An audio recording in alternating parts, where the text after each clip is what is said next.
Hi there, this is John Wilkinson again from History Made Easier, with a presentation on the relationship between the Nazis and the churches in Germany. Now I'll try to tease out three things to help your answers to potential exam questions stand out. Shared factors, but also differences between the Protestant and Catholic churches. The change that came about in 1935, and the difference between the response of the churches as institutions and individual church leaders. Religion was something that some Nazis would have liked to have seen destroyed. For as well as commanding loyalty, the churches held an alternative set of values. Hitler himself felt that a person could be a Christian or a German, but not both. Both churches taught love and forgiveness, encouraging people to turn the other cheek, whereas Nazism glorified strength and violence and called for revenge against all those who had mistreated Germany and those who had stabbed it in the back. Both churches encouraged tolerance of other beliefs, other races. The Nazis believed the Aryans were the master race and should live like masters. Both churches taught that God loved all his children. The Nazis wanted to rid the Aryan race of all those who were weak, as well as those the Nazis deemed undesirable. Now, I'm not suggesting we have lost all religion in today's world, but I am going to say that religion was a lot stronger, a much more central part of life in the 1930s than it is today. Even in the cities, and very much so in rural communities. Hence the Nazis' cautious approach. Besides, there was some common ground. Issues like the importance of the family, abortion, homosexuality and the like. Also, like the Nazis, the churches opposed the decadent nature of parts of Weimar culture, and of course atheist communism. So until the time was ripe for a more aggressive policy, Hitler opted to try and work with the churches, whilst at the same time trying to minimise their influence. Remember, Nazism was about conversion, not just control. But whilst there are common factors, do also try to separate out the way the Nazis approached the churches and how the churches responded. At first we could say there was a degree of compromise. The different Protestant churches were brought together under the Reich Church, led by Bishop Ludwig Müller.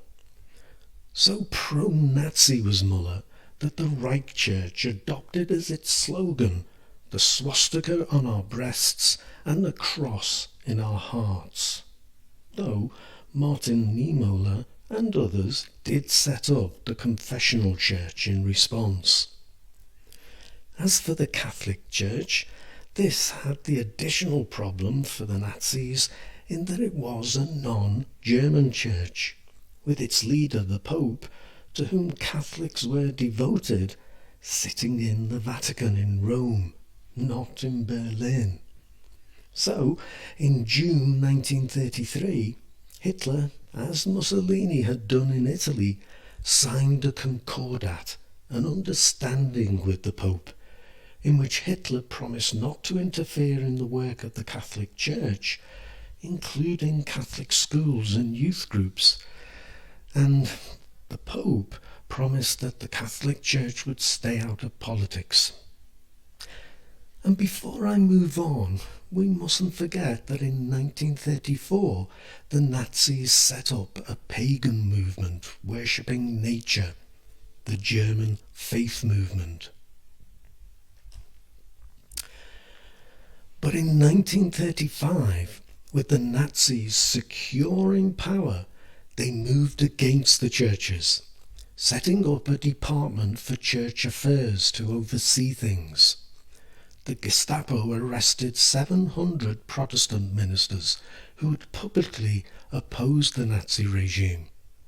The following year, they pressurized families to withdraw their children from church schools and church-led youth movements. Hundreds of Catholic priests and nuns who had opposed the regime were now targeted.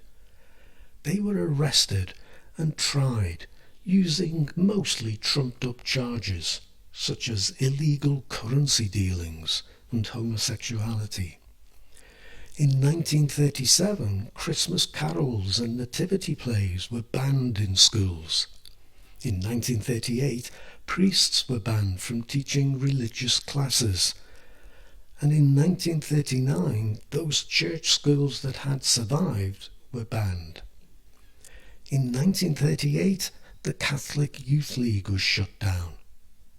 Whilst in 1937, Pope Pius XI condemned Nazism as anti-Christian, and in 1941 criticised them for their abuse of human rights, notably the sterilisation and euthanasia programs. Priests and nuns who read out the Pope's criticisms were sent to concentration camps.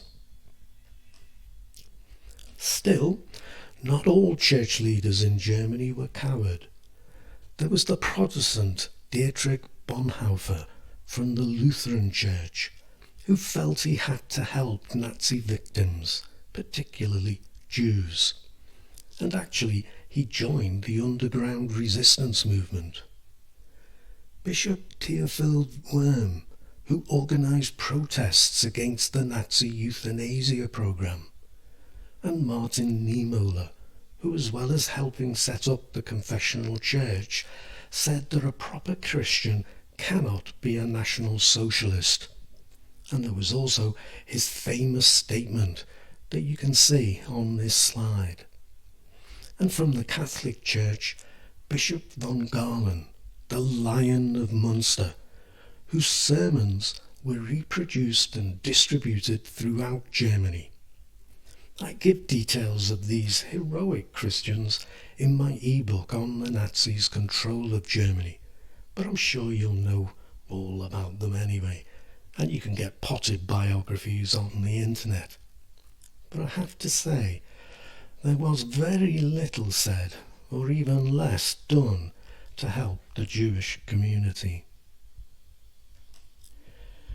So, an overview for you that I hope directs you to where you need to direct your notes in order to successfully respond to potential questions.